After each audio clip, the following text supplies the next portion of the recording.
In August 2011, the Kiribati Parliament and Kiribati Division for Women, in partnership with the Pacific Islands Forum Secretariat and UNDP, hosted the first ever mock parliament for women in Kiribati.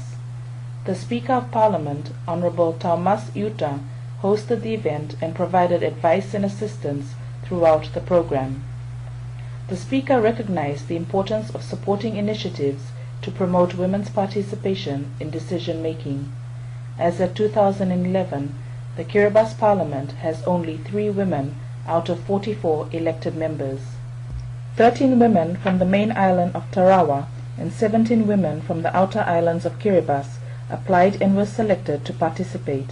UNDP, the Pacific Islands Forum Secretariat, and the Division for Women provided initial briefings to the women about the training program and the mock parliament itself. The 2-day mock parliament was preceded by a 3-day training workshop designed to familiarize participants with parliamentary practice. The training also included sessions on policy issues of importance to Kiribati, including climate change, reproductive health rights, violence against women, and good governance. The Department of Environment and Conservation provided a briefing on climate change, and the Ministry of Health briefed the women on reproductive health issues, including women's health concerns. The Regional Rights Resource Team from SPC briefed the participants on issues around violence against women legislation and promoting women in Parliament using temporary special measures. The program also included guidance and coaching from current members of Parliament who shared their experiences on using Parliament procedures effectively and on campaigning strategies. In preparation for the mock Parliament, the training program included a rehearsal inside the actual Parliament House. The rehearsal was intended to give the participants an opportunity to get a better idea of how Parliament actually operated in practice. The rehearsal was conducted by the Clerk of the House and the Legislative Council for Parliament, who gave them tips and advice based on their own experiences working with members. The women were given an opportunity to ask questions and to practice the procedures for raising and responding to questions and motions in the House. They then got feedback from the parliamentary staff on improving their interventions. The women sat in the government and opposition benches as the 2 parliamentary officials guided them on the procedures of a parliamentary sitting. The participants elected their own mock Speaker of Parliament. The mock Speaker had a chance to practice chairing a session of Parliament. I was just thinking, we're planning before the mock Parliament.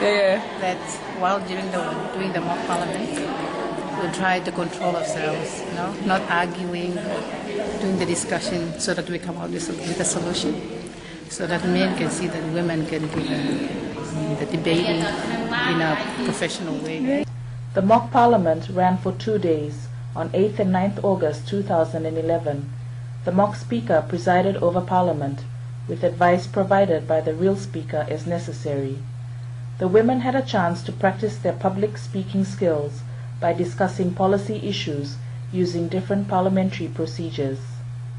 The sessions each day began with question time, with members of the mock opposition asking members of the mock government questions on a range of topics, from improving classroom facilities for school students to calling for free pap smears for women. The participants then moved on to discuss a motion proposed by the opposition. On day 1, the motion debated the government's response to climate change. On day 2, the motion called for the government to immediately move to enact legislation to address domestic violence. The motion was unanimously endorsed by the mock Parliament. Finally, the participants had a chance to debate a mock bill on youth reproductive health rights. The controversial bill was hotly debated by participants who raised a range of strong arguments for and against the proposed law.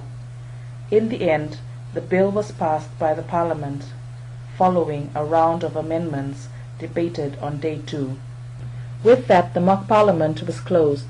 Kiribati national elections will be held in late 2011, and a number of participants expressed the hope that they will soon be participating as members of the real Kiribati National Parliament.